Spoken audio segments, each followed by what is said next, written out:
What if I told you King Charles has finally had enough? Not enough of Harry, not enough of the media circus, but of Meghan Markle and what she's reportedly planning behind the scenes. A new tell-all project, bigger than Spare, bolder than The Cut, and this time, aimed directly at the monarchy's most untouchable members. Before we continue, please hit the like button, subscribe to the channel, and turn on the notification bell for updates. Senior royals, private letters, off-the-record scandals. It's all allegedly on the table. And if what Prince Harry confessed to his father is true, then Meghan isn't just telling her side of the story anymore. She's telling everyone else's, too. And here's the kicker. It was Harry who spilled the beans. He told King Charles everything. About the meetings, the recordings, the outline, the people funding it. He told his father who the real targets were. And it wasn't just Camilla. It was everyone. So Charles made a call. A quiet one, but powerful. A royal boundary was crossed. And the response? Brutal. She was out. But what triggered this sudden royal exile? What exactly is Meghan planning next? And why is Harry suddenly stuck between the woman he married and the father who still holds the keys to the kingdom? What came next would change everything, and no one saw it coming. Why would Prince Harry, of all people, sabotage Meghan's next big move? That's the question burning through royal circles right now. And it didn't start with a grand confrontation. It started with a whisper. A closed-door conversation between father and son that no one was supposed to know about. Except now, everybody does. It was a foggy afternoon at Clarence's house. Charles wasn't expecting him. No official staff briefing. No scheduled visit. Just Harry. Alone. With a look that palace insiders called different. Not rebellious. Not smug. Just tired. And maybe, just maybe, ready to confess. He reportedly asked to speak to his father alone. And what followed was, according to one royal aide, a moment 10 years in the making. Harry told the king what Meghan was preparing. Not just a book, not just a podcast, but something else. A full-scale media project, a hybrid of memoir, documentary, and damning expose. And here's where it gets even stranger. He wasn't asking for permission. He was asking for help. Because according to sources close to the conversation, even Harry doesn't fully support Meghan's next move. And he knows what it could do to the royal family. But why now? Why turn on the person he left everything for? The answer to that question is buried deep in what Harry said next, and it would leave the king visibly shaken. What exactly did Harry say that made the king's face go pale? According to a source close to the palace, Harry didn't come with vague warnings or idle speculation. He came with details, names, meeting locations, email chains. He reportedly described Meghan's upcoming project as the real story, one she'd been sitting on for years. Not just her perspective, but everything she couldn't say before. Everything she'd deliberately saved. But this time, the spotlight wasn't just on the tabloids, or the press, or even her old staff. It was squarely on the crown itself. Meghan, according to Harry, was ready to unmask the institution from the inside. That includes alleged conversations between senior royals during Meghan's pregnancy, never before released footage from their time in the UK, leaked voicemails, and private notes exchanged between royals after the Oprah interview. Harry didn't say she was bluffing. He said she already had everything lined up. And then came the moment that silenced the room. He told his father, she's not planning to ask permission. Not this time. She says they deserve to hear it all. Every last bit. Charles, normally calm in crisis, reportedly stood up without saying a word. A pause. Then a single sentence. Then she cannot stay.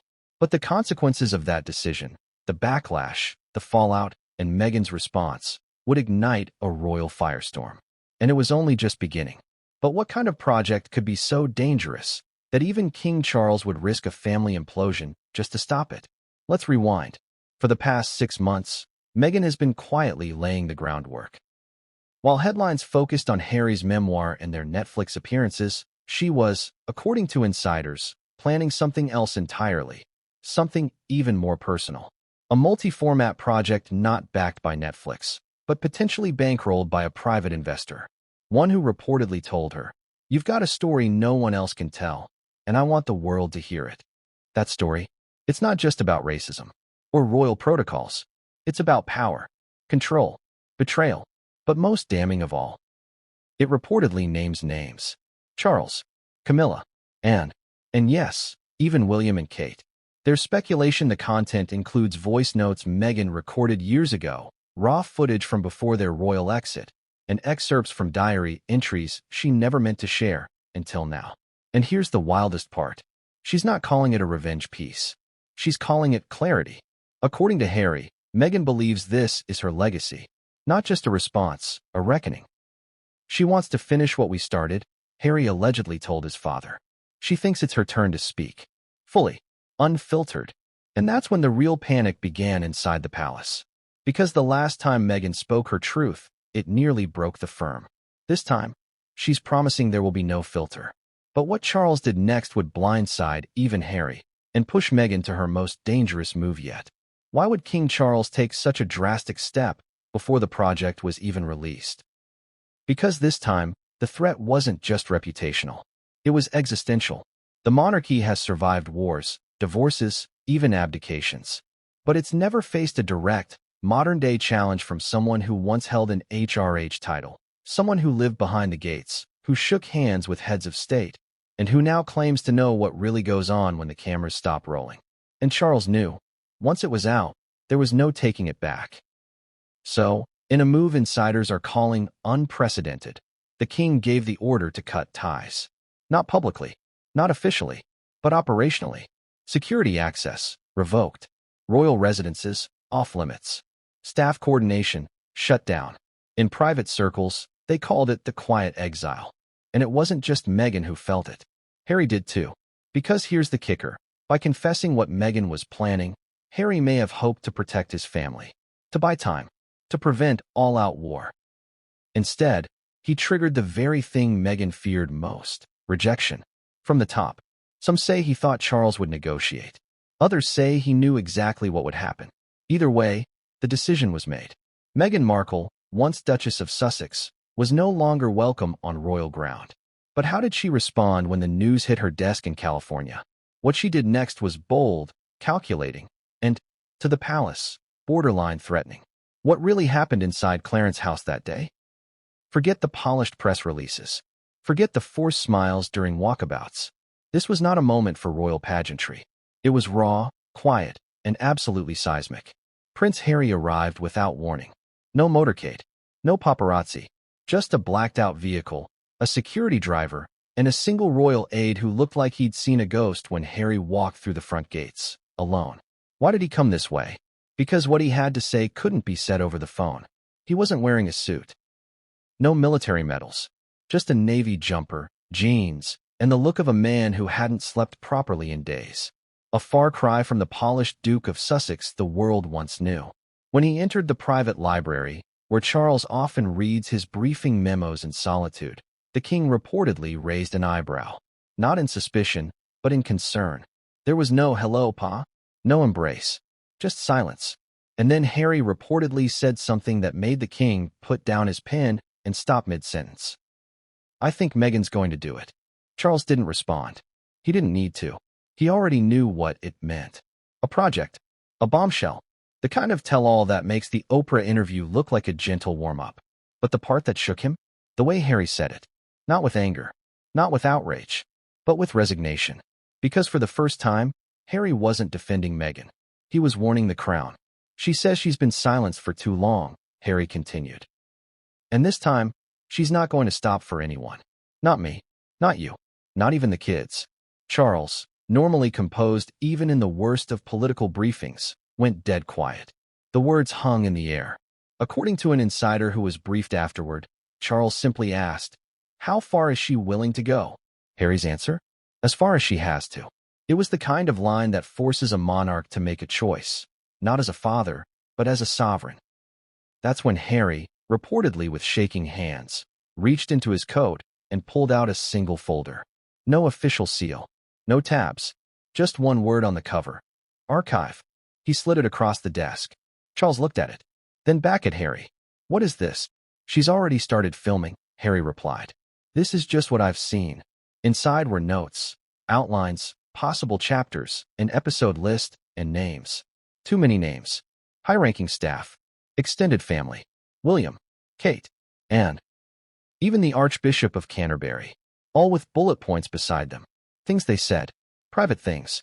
Things that, if aired, could shred reputations in ways no lawsuit could patch. And that's when Charles leaned back and, according to the aide who later entered the room, looked 20 years older. He reportedly muttered, "She said she wanted peace." Harry's voice reportedly cracked. "She says this is her peace." Let that sink in. The man who walked away from the crown to protect his wife was now begging the crown to brace for impact. Why? Because Meghan wasn't bluffing anymore. She had already signed letters of intent with undisclosed producers, contracts that bypassed the Netflix framework. She was moving independently now, and with intent. And Harry? He was caught in the eye of the storm. The emotional toll on him was obvious. Bags under his eyes. Voice reportedly strained. One aide claimed he seemed like a man, trying to save two things at once and realizing he might lose both. And perhaps the most ironic part? He didn't want to stop Meghan. He just wanted Charles to be prepared. But the king didn't see it that way. He saw something else. A challenge to his reign. A breach in the family wall. And above all, betrayal. It wasn't just what Meghan was planning. It was who Harry chose to tell first. Charles stood up slowly, walked toward the fireplace, and reportedly stared into the flames. "You understand," he said quietly, "that if this comes out, there is no path back for either of you." Harry reportedly nodded, but the next words were the ones no one expected. "I don't think there's been a path for a while now." That's when Charles made the fateful decision. Not in a public statement. Not in a family meeting. But right there in that dimly lit room with no cameras, no staff, and no protocol. "She can't come back," he said. No explanation. No compromise. Just a final line drawn in royal sand. Meghan Markle, once welcomed into the family with open arms and lavish ceremonies, was now officially persona non grata behind palace walls. But the truly explosive twist? She hadn't even released the project yet. So how would she react when she found out her husband had told the crown everything? And what move would she make next? One so calculated, so media-savvy, and so quietly threatening. It would send shockwaves back across the Atlantic. What she did would not only defy Charles's exile, it would put the monarchy on notice that Meghan wasn't playing defense anymore. She was going on the attack. If King Charles thought quietly cutting Meghan off would stop her, he underestimated her entirely. Because while Harry was unpacking the truth in London, Meghan was already making moves in Los Angeles. Powerful, calculated moves, with the same precision that once dazzled the press and terrified the palace. She wasn't hiding. She was assembling. Within days of Charles's private rejection, Meghan was seen, but only by those who were supposed to see her, walking into a discreet, glass-walled office in West Hollywood. No publicists. No red carpet. No makeup team. Just a structured cream blazer, sharp heels, and her signature perfectly parted hair. Inside, a closed-door meeting with two producers from an unnamed studio tied to multiple streaming giants, not just Netflix. And here's where it gets explosive. According to two sources close to the entertainment deal, this wasn't just another vanity project or a lightweight series, like Archetypes. This was Meghan's real project. The one she's been holding back. A tell-all hybrid unlike anything done before. Think memoir meets true crime documentary. Think polished interviews paired with grainy behind-the-scenes footage.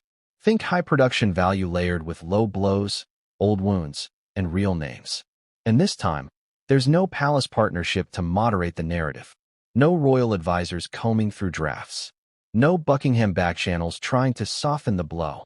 This one's entirely hers.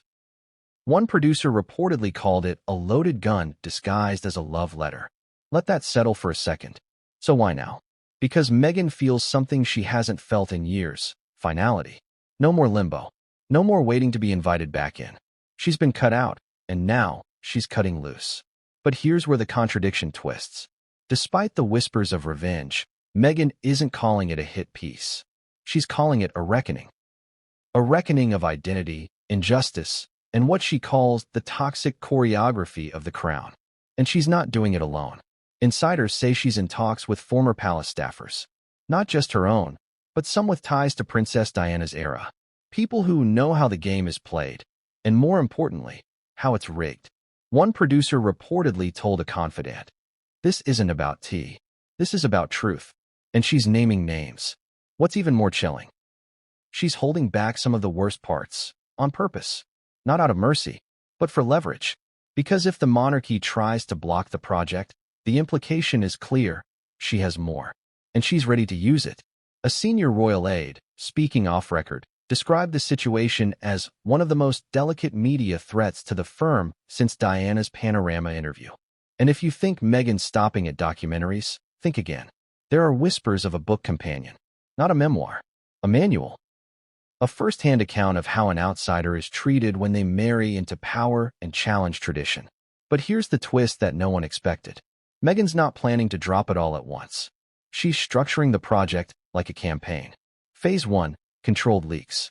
Phase 2, emotional interviews with high-profile hosts. Phase 3, a surprise drop of footage no one's seen, not even Harry. Yes, you heard that right. There are elements of this project that Harry himself reportedly hasn't been fully briefed on. Whether by design or distance, he's no longer the gatekeeper to the story. And Meghan? She's stepping into full CEO mode. She's hired a new PR crisis firm, the same one that's handled some of the most controversial Hollywood comebacks. Think celebrities who've survived scandals and rebranded into global icons. One of their reps was reportedly overheard saying, "This isn't damage control. It's brand rebirth." She's not burning bridges. She's building her own palace. So how's the palace responding? They're panicking, but quietly. The last thing they want is a media war that paints Charles as the aggressor and Meghan as the silenced heroine. But when Meghan re-emerged days later, at a private event in Beverly Hills, the message was loud and clear, even if she didn't say a word. A camera caught her stepping out of a car, wearing a sleek black dress and a necklace once rumored to have been gifted by Diana's former confidant. The paparazzi asked, "Are you working on a new project?" She smiled. Not a confirmation, not a denial, just a knowing smile, the kind that says, "I'm not done yet." And the very next day, someone leaked the working title of Meghan's secret project to a Hollywood blog. For simple words, The Institution of Silence. And if that title doesn't rattle Buckingham Palace to its core, nothing will. But Meghan's next move wouldn't just involve producers or stylists or ghostwriters. She was about to reach out to someone from inside the firm, a royal who once warned her about what was coming and who might now be willing to speak. That contact would flip the script entirely. Every institution has a fear it doesn't speak aloud. For the monarchy, it's not republicanism. It's not even scandal. It's exposure. Because behind the grand balconies, the military medals, and the crown jewels, the British royal family survives on something far more fragile than gold: control of the narrative. And Meghan Markle? She knows exactly how that narrative is built and how to tear it down. According to insiders, The Institution of Silence isn't just a catchy title for her upcoming project. It's a direct reference to what Meghan believes is the royal family's most lethal weapon: enforced silence masquerading as dignity. And this is where the royal panic begins to truly unravel. Because it's not the interviews that scare them. It's not even the footage. It's the receipts, voice memos, text messages, screenshots, confidential exchanges between senior royals and staff that, if published or even paraphrased on camera, could expose patterns the monarchy has denied for years. Patterns of favoritism, gaslighting, emotional manipulation. The very things the late Princess Diana once hinted at during her infamous 1995 Panorama interview. But this time, it's digital, searchable, archivable, and shareable. One royal aide reportedly whispered, "She's not telling her story, she's telling ours." And that's what terrifies them. Here's what's allegedly on the table, according to someone who's reviewed part of Meghan's dossier. An alleged written guidance note advising Meghan not to wear certain colors so she wouldn't outshine senior royals at public events. Messages between palace staffers discussing how to tone down Meghan's public image after her first successful solo event. A draft PR strategy, never published, proposing that if Meghan became too difficult, focus should return to William and Catherine as the emotional core of the family. And if you think that's intense, there's more. One source claims Meghan also possesses notes from private family meetings, including a chilling entry dated just before the Sandringham summit, where she allegedly wrote, "They want Harry alone. Not me. Not the kids. Just him. They'll separate us by institution if they can't do it by invitation." That sentence alone, if aired, would draw blood in the headlines. And it's exactly that kind of material the monarchy fears. Not because it's salacious, but because it's plausible. Because the public now questions the royals in a way they never did before. The Queen is gone. Charles is no longer the symbol of continuity. He's now a monarch with active critics. William and Kate are beloved, yes, but not bulletproof. And Harry and Meghan, despite their own controversies, still control a massive global audience that believes they were wronged. So what happens if Meghan names names? What happens if she doesn't just imply bias, but shows the receipts? You can't sue someone for telling the truth, especially when they kept the texts. And that's the palace's worst nightmare. Because the royal family's only real defense mechanism has always been silence. Dignified silence. No interviews. No reactions. Just calm, gloved hands waving from a balcony while the world speculates. But what happens when the person inside the palace, the one they brought in, photographed, protected, and then discarded, refuses to stay silent? What happens when she speaks with evidence? We're about to find out. Because Meghan isn't releasing this in one explosive sit-down. She's playing the long game. Slow leaks. Strategic revelations.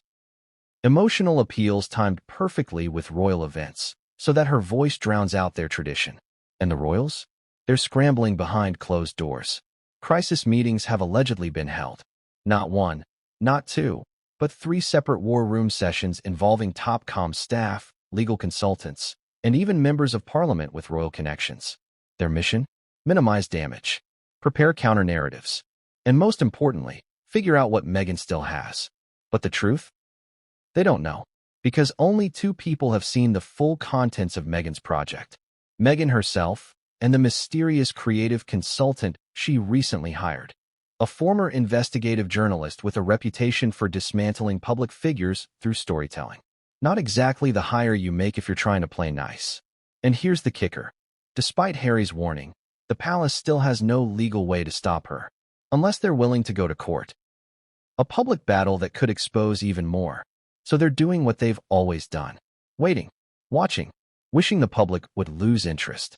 But Meghan's next chapter isn't about interest. It's about control. Because if she controls the timing, the tone, and the footage, she controls the legacy. And for the monarchy, that's the scariest power of all. But just when royal insiders thought they had reached peak anxiety, a whisper began to circulate. That Meghan's next segment wasn't about herself. It was about someone else.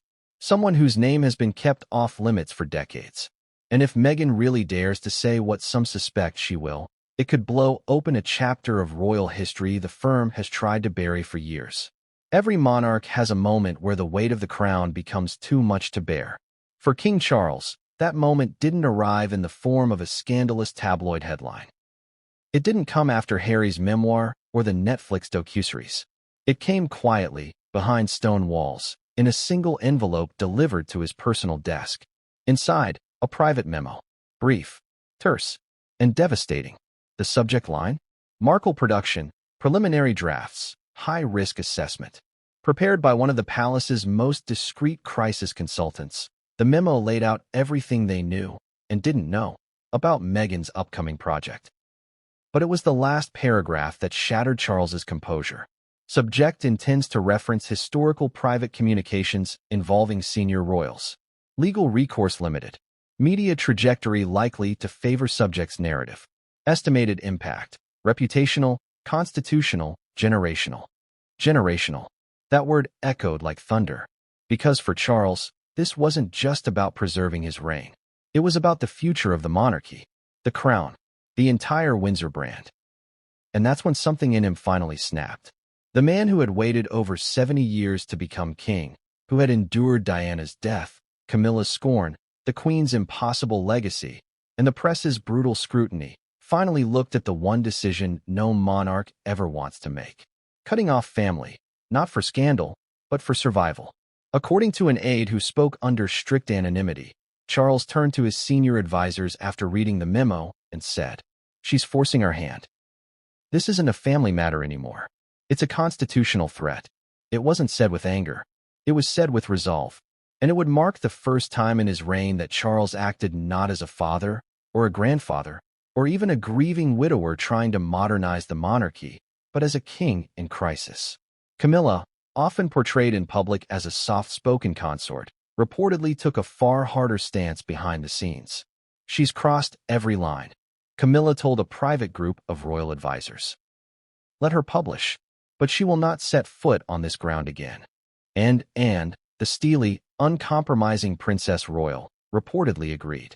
She never understood what it meant to marry into duty. Now let her learn what it means to walk away from it. This wasn't just a family rallying in defense. It was a palace sealing its gates.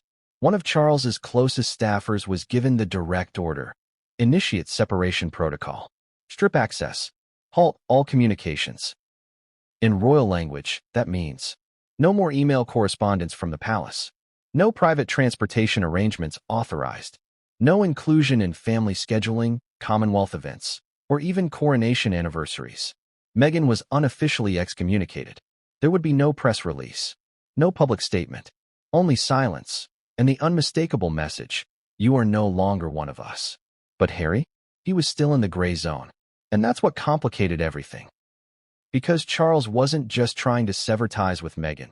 He was watching his son unravel. According to those close to him, Harry didn't expect Charles to act so swiftly.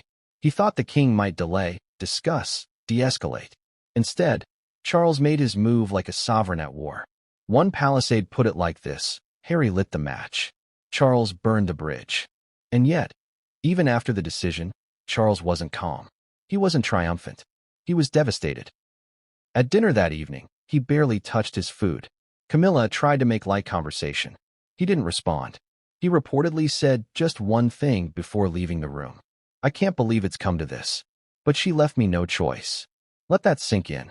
The woman once photographed laughing beside him at royal events, the mother of his grandchildren, was now a ghost in the royal corridors.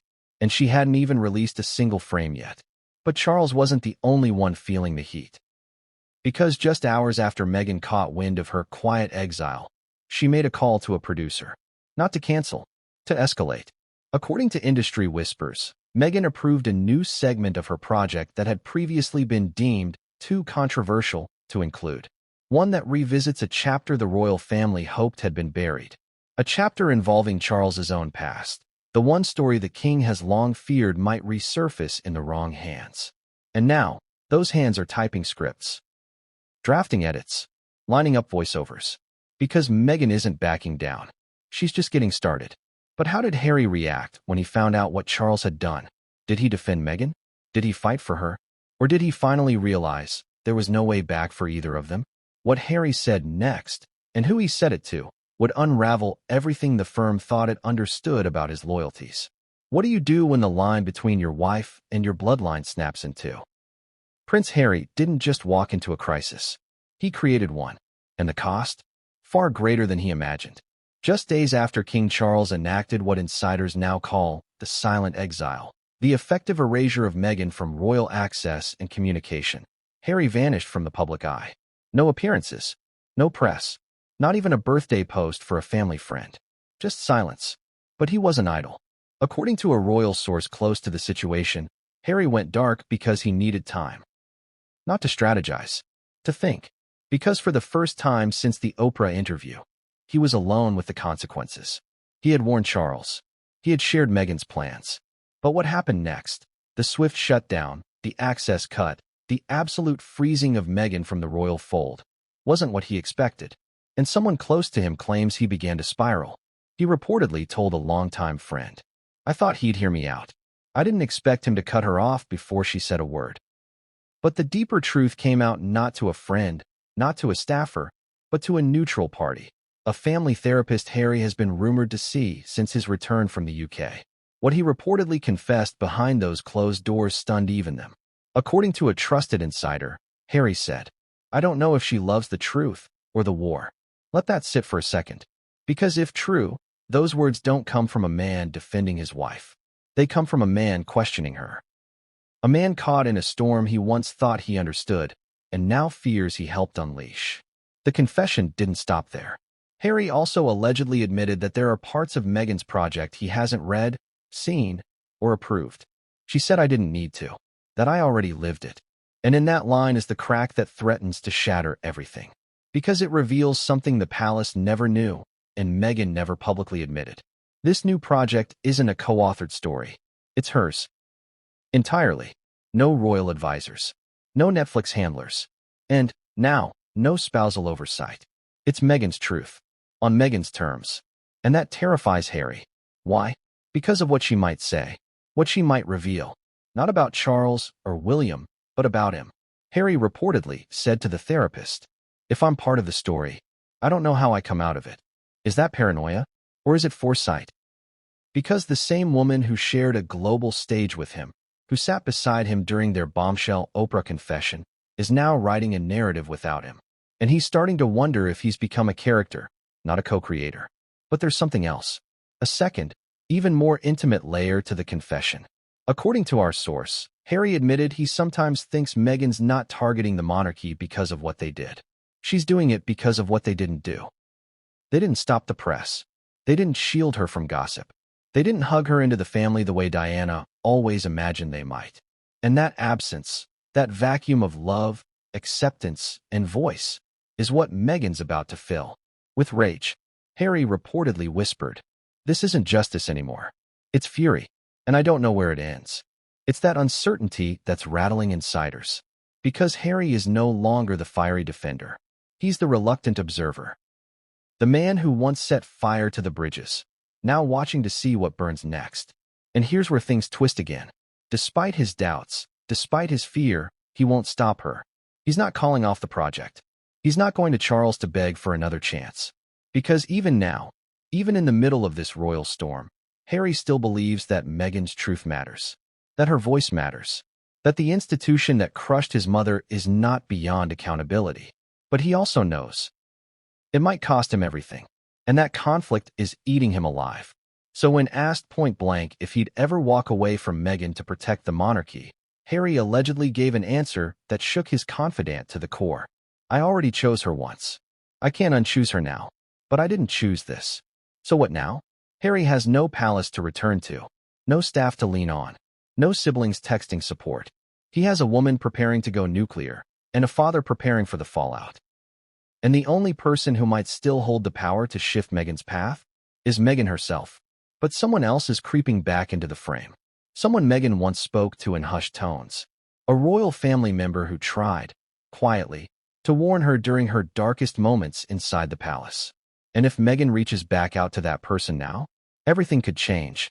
Because their name has been kept out of the headlines until now. She's not just telling a story. She's orchestrating a campaign. Meghan Markle's next project isn't a desperate final play. It's a meticulously calculated media operation. A full-spectrum, high-impact, multi-stage rollout designed not just to speak her truth, but to control how the world hears it, when the world hears it, and who gets silenced in the process. And it starts with a masterstroke, framing. She's not positioning herself as a victim. She's positioning herself as a survivor. Not a whistleblower. A witness. This isn't just her fight against the monarchy. It's a fight on behalf of every woman silenced, reshaped, or erased by powerful institutions. At least, that's how the new PR team is spinning it. Because make no mistake, this isn't the Meghan of 2020, armed with rage and Oprah. This is 2025 Meghan, armed with data, analytics, focus groups, and digital tacticians who know exactly how to manipulate headlines and hashtags. Insiders say she's working with a hybrid agency that blends celebrity branding with political campaign strategies. Think the same minds behind viral political moments, activist documentaries, and celebrity redemption arcs. And the first step in their blueprint? Control the leak. Meghan knows palace insiders are on high alert. So rather than fear leaks, she's seeding them.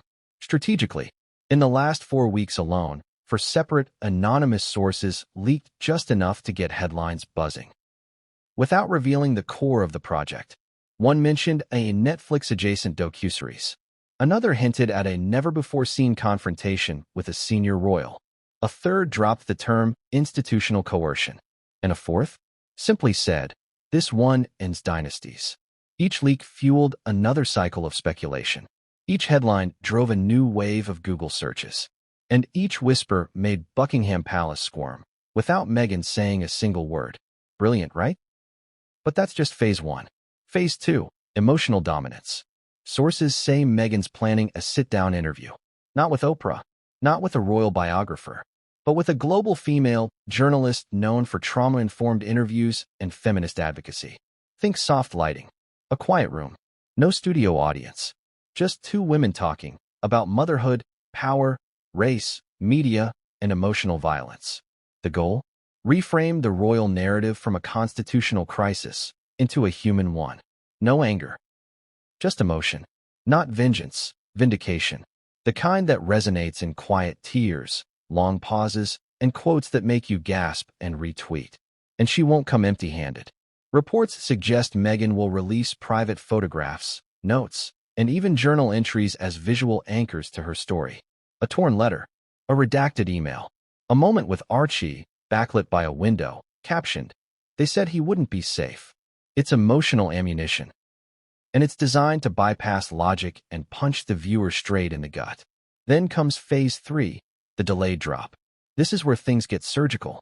Instead of dropping the entire documentary or memoir in one go, Meghan's team is considering a staggered release. Part 1, the pain. Part 2, the palace. Part 3, the truth. Part 4, the aftermath. Each part tied to a timed press wave, a carefully chosen event, or even a royal calendar moment. Imagine one episode airing the same week as Trooping the Color. Coincidence? Not a chance. And in between? TikTok clips, Instagram reels, Twitter trends, influencers seeding narratives with pre-approved talking points like, "Meghan was right all along." This is the Diana 2.0 moment. We need to talk about institutional gaslighting. Why are we still defending the monarchy? All while palace aides scramble to issue non-statements and keep their lips sealed. But the true power move? Meghan's reportedly withholding a 5th installment, a final piece that won't be announced ahead of time. Insiders call it the insurance episode. Its purpose? Twofold. Leverage. If the palace tries to discredit her or litigate, she'll hint at its contents. Legacy. If everything else is ignored, this one will drop like a thunderclap. One source familiar with the production said, "It's the nuke, not necessarily to be used, but always visible." And what about Harry? His role is becoming harder to pin down. He's in the early cuts, old footage, past interviews, intimate family moments.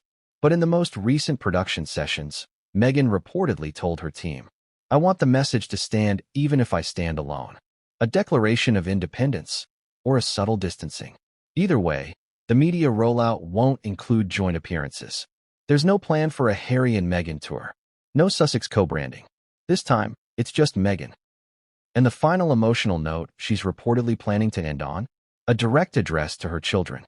A personal video message, meant to be both touching and tragic, in which she says something like, "If they ever ask why I didn't stay silent, I'll show them this." That's how she plans to close the curtain, not with a scream, but with a whisper. A whisper meant to echo forever. But here's the problem for the monarchy. The longer they stay silent, the more her words seem true. And someone inside the royal family knows this. Someone who's been warning the palace since the beginning that Meghan isn't to be underestimated. And now, that royal insider is back in contact with Meghan, which raises one terrifying question for Charles and his advisors. What if Meghan's not the only one preparing to speak? You can push the monarchy. You can provoke them. You can even humiliate them. But when you threaten their very existence, they lawyer up. And that's exactly what they did. In the quiet halls of a discreet Mayfair law firm, far from Buckingham Palace and light years away from the public gaze, a team of senior royal legal advisors met behind closed doors to discuss what they'd long tried to avoid. How do we stop Meghan Markle legally? It was the meeting no one wanted to call, because suing a royal, even a former one, is a nuclear option. It violates the crown's most sacred code. Never complain, never explain. But this wasn't about complaining. This was about survival. The threat wasn't tabloid fluff anymore. It wasn't gossip. Meghan's project, the institution of silence, was being treated internally as a strategic attack on the credibility of the monarchy. And more terrifying than anything else, they still didn't know what she had. So they moved fast. Solicitors pored over defamation law, intellectual property clauses, NDA frameworks from Meghan's time under royal employment, data protection statutes across the UK, the US, and Canada. Could they block the release? Could they preemptively sue?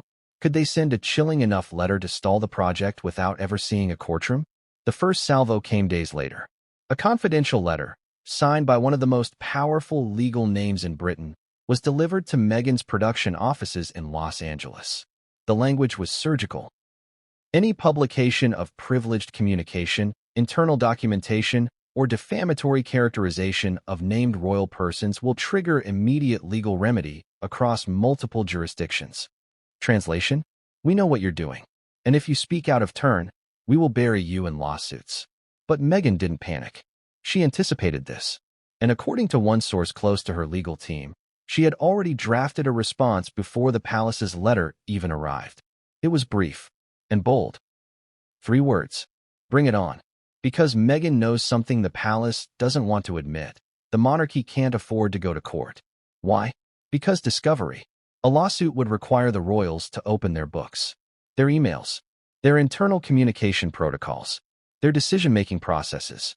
And in a world where reputations are as fragile as glass, one wrongly worded email from a royal aide could unravel centuries of PR in a single headline. Worse still, the monarchy is funded by taxpayers. A prolonged lawsuit would become everyone's business and turn Meghan into a martyr for free speech. And Meghan's team knows this. So the strategy became clear. Let the palace threaten legal action. Let them bluff. Then leak the bluff. Sure enough, within 48 hours of receiving the warning, a source close to the production tipped off a major U.S. outlet that Meghan had been threatened with preemptive legal action by senior royal representatives. The story blew up. Is Meghan being gagged by the crown? Royal palace attempts to silence Duchess. UK monarchy sends legal threat over truth-telling project.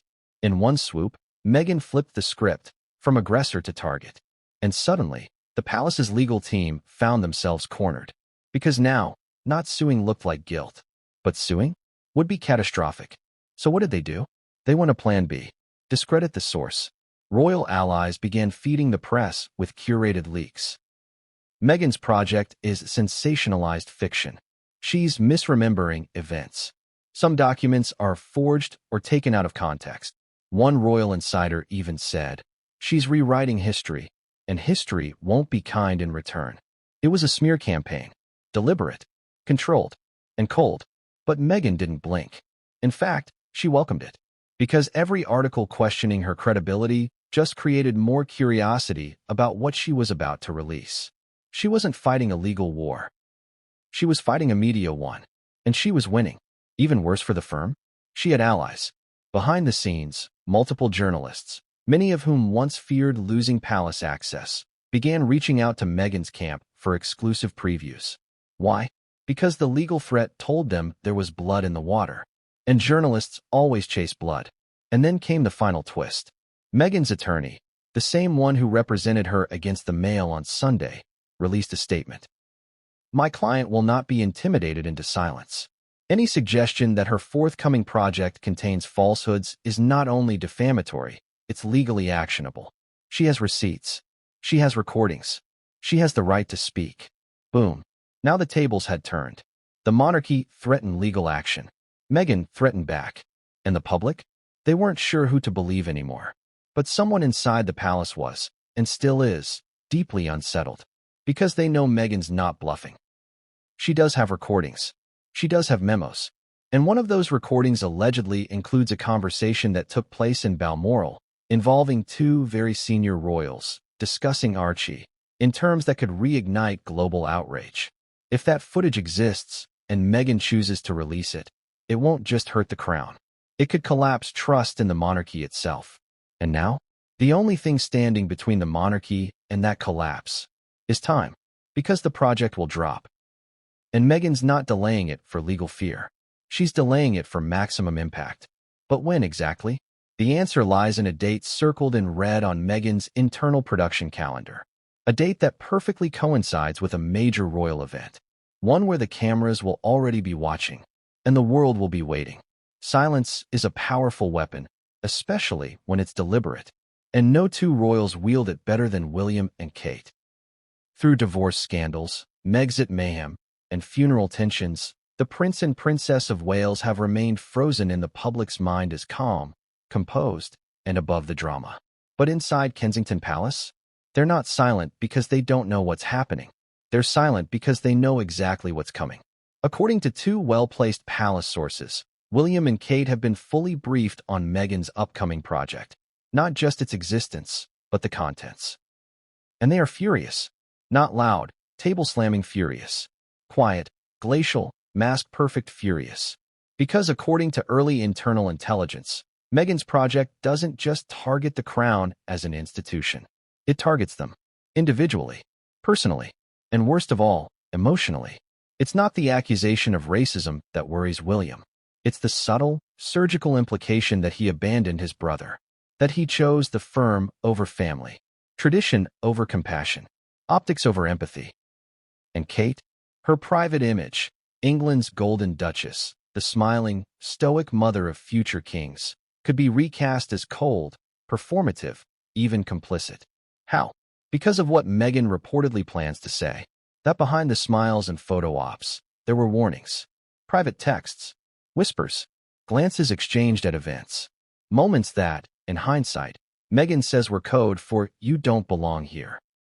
According to one source close to the production, Meghan claims she once received a message from a palace insider, hours before a public appearance with Kate, that read, "Stay one step behind. Always. Never match her colors." The implication? That Kate's image always had to shine just a little brighter. And Meghan? Dull by design. Now, to be clear, Kensington Palace denies any such communication existed. But Meghan may have something stronger than a denial. Screenshots. And here's where things get even more emotionally loaded. Insiders say Meghan is planning to revisit the infamous Who Made Who Cry saga from before her wedding, a story that's been twisted in headlines for years. Her claim? That it wasn't Kate in tears over flower girl dresses. It was Meghan, alone, overwhelmed, pregnant, and unsupported. And in her retelling, the tears didn't come because of the dresses, but because of what was said afterward. A conversation, she alleges, in which her emotional reaction was dismissed by Kate with a smile and a phrase that cut her to the core. You'll understand how this works one day. If that line makes it into the final cut, it won't just go viral, it'll explode. Because it reframes Kate from the graceful, diplomatic sister-in-law into something far more chilling. A passive enforcer of the very institution Meghan is now exposing. But here's what's fascinating. William and Kate could respond. They have the media power, the influence, the access, but they're not going to. Why? Because they believe, or hope, that the storm will pass if they stay silent. That engaging would only validate Meghan's claims and elevate her project. One insider familiar with William's thinking says, he doesn't want to dignify it. He thinks she's provoking them for attention.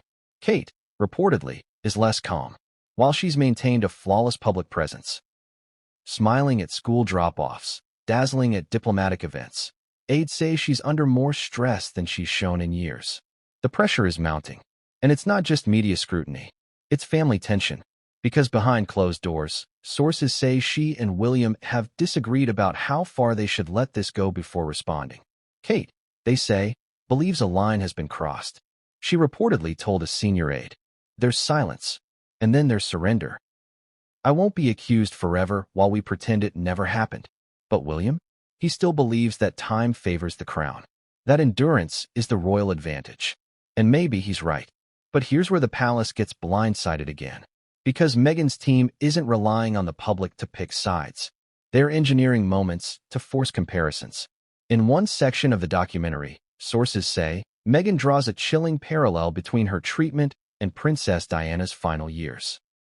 How Diana was adored publicly but isolated internally. How William, her son, now stands on the other side of that dynamic. And how history, if ignored, repeats. If that narrative sticks, it doesn't just dent William and Kate's image. It reframes the monarchy's entire future. But the real twist? Meghan's not the only one hinting at this. Apparently, someone close to Diana, an old friend, long silent, has been approached for a cameo interview in the project. If that person speaks and says even one sentence that echoes Meghan's message, the palace won't just be managing a PR crisis. They'll be managing a legacy war. And right now, William and Kate are hoping their silence holds. But in the shadows of Kensington Palace, someone else is stirring. Someone from the Sussex's past. A former royal aide. A name barely known to the public, but trusted by both Harry and Meghan during their final days in the UK. That person just signed an NDA override agreement and is preparing to speak. And what they reveal might not just vindicate Meghan. It might confirm the monarchy's greatest fear, that someone on the inside always knew she was telling the truth. Loyalty is currency, and Meghan Markle's inner circle has always been, in her eyes, tightly curated, carefully chosen, and fiercely protective. Until now, because the walls are cracking, and from inside those walls, whispers are escaping. Not all of Meghan's closest allies are still playing by her rules. In fact, some aren't playing at all. They're leaking, quietly, strategically, and, in some cases, vindicatively. It began with a single message, sent anonymously to a royal correspondent with ties to multiple UK papers. She has tapes. She's not bluffing, but she's holding back on purpose. And not everyone agrees. That message set off alarms. Because for the first time since Meghan began constructing her solo narrative, the outside world got confirmation that not everyone in her corner is still comfortable with what she's doing. And more importantly, some of them are actively trying to stop her. So who's talking? Let's rewind to the early days of Sussex Royal. The private assistant, the international publicist, the Archwell strategist, the documentary crew. All of them were once considered loyal to the cause. Ride or die. No leaks. No betrayal. But after Netflix imploded, Spotify terminated the deal, and the public started raising eyebrows about Meghan's authenticity, things began to shift. One former Archwell employee, who signed a 3-year NDA that recently expired, has already spoken anonymously to 2 major outlets. What did they say? That Meghan's upcoming project is less a documentary and more a declaration of war, and that behind closed doors, even Harry appeared increasingly uncomfortable with how much was being revealed. But that's not the most shocking part. This same insider claims that Meghan recorded conversations with multiple royal aides without their knowledge. Not for safety, not for truth, but as material she could use. If and when she needed to. Think about that. The Duchess of Sussex, sitting across from palace aides, smiling politely, while secretly recording their conversations. If that allegation is true, and if even one of those recordings is aired, it could trigger international legal blowback and collapse what little trust remains between Meghan and her former staff. But the leaking doesn't stop with staffers, because now, even one of her Hollywood allies has flipped. A media executive who previously consulted on the Netflix docuseries has reportedly expressed regret in private, saying, "We thought we were building a comeback arc. Now it feels like we built a weapon." This source, dubbed the architect in internal press notes, is believed to be responsible for a recent media leak about Meghan's secret legal threats to a former UK journalist. And that leak wasn't flattering. It suggested Meghan's team had tried to silence a royal biographer for referencing unflattering details about the lead-up to her wedding, specifically regarding staff turnover and communication breakdowns. Here's where it gets even messier. That same journalist? They've been approached by Meghan's production team for an interview and declined. Politely, firmly, and with the parting line, "I don't want to be part of another soap opera dressed as social justice." Ouch. This disillusionment within Meghan's orbit is dangerous, not just to her image, but to the integrity of the project itself. Because now, every claim Meghan makes is at risk of being second-guessed, not by the palace, but by her own former team. And one insider, a name never before made public, is reportedly preparing to do more than just whisper. They've signed a deal with a UK publisher, a tell-all of their own. The title? Shadow Court, Behind the Sussex Curtain. Expected release 6 weeks after Meghan's project drops. Why wait? Simple. Let Meghan go first. Let her version dominate headlines. Then come in with the rebuttal. Insiders say this upcoming book will expose contradictions in Meghan's private behavior versus her public statements. Allegations include claims of silencing dissent inside Archwell, manipulating staff into shaping quotes for media narratives, creating intentional tension with royal family members to drive sympathy and clicks. If even half of it is true, Meghan's project could be reframed from bold truth-telling to calculated image warfare.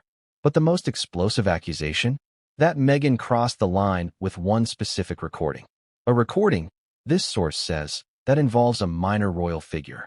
A private moment. Emotional. Vulnerable. Not scandalous, but human. And Meghan, according to the leak, intends to include it, without consent. If that makes it to air, it will confirm the palace's deepest fear. That nothing, not age, not privacy, not family, is off limits. Not even children. Because there's a rumor, a chilling one, that Meghan may include audio from Archie, not as a narrative device, but as an emotional climax. A question he asked, a comment he made, something simple, innocent, heartbreaking, something designed to make viewers cry. If that's true, Meghan's project becomes more than a documentary. It becomes a weaponized memoir. Framed as motherhood, but laced with subtle devastation. And yet, not everyone inside her circle has left. Some remain, some believe. But even those loyal few are starting to ask the question none of them dared speak before. Is this still about justice, or has it become something else? What comes next could be the answer. Because Meghan's preparing to unleash her most powerful message yet. Not through words, not through footage, but through her children. And when she plays that card, all bets are off. Every institution has a fear it doesn't speak aloud. For the monarchy, it's not republicanism. It's not even scandal. It's exposure. Because behind the grand balconies, the military medals, and the crown jewels, the British royal family survives on something far more fragile than gold. Control of the narrative. And Meghan Markle? She knows exactly how that narrative is built and how to tear it down. According to insiders, the Institution of Silence isn't just a catchy title for her upcoming project. It's a direct reference to what Meghan believes is the royal family's most lethal weapon, enforced silence masquerading as dignity. And this is where the royal panic begins to truly unravel. Because it's not the interviews that scare them. It's not even the footage. It's the receipts, voice memos, text messages, screenshots, confidential exchanges between senior royals and staff that, if published or even paraphrased on camera, could expose patterns the monarchy has denied for years. Patterns of favoritism, gaslighting, emotional manipulation.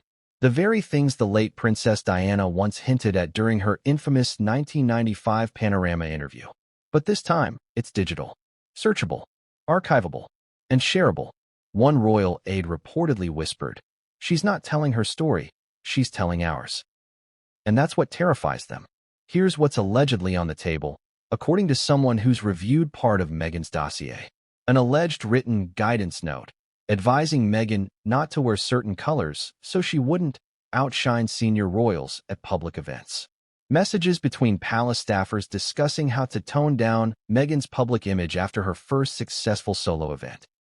A draft PR strategy, never published, proposing that if Meghan became too difficult, focus should return to William and Catherine as the emotional core of the family. And if you think that's intense, there's more. One source claims Meghan also possesses notes from private family meetings, including a chilling entry dated just before the Sandringham summit, where she allegedly wrote, "They want Harry alone. Not me. Not the kids. Just him. They'll separate us by institution if they can't do it by invitation." That sentence alone, if aired, would draw blood in the headlines. And it's exactly that kind of material the monarchy fears. Not because it's salacious, but because it's plausible. Because the public now questions the royals in a way they never did before.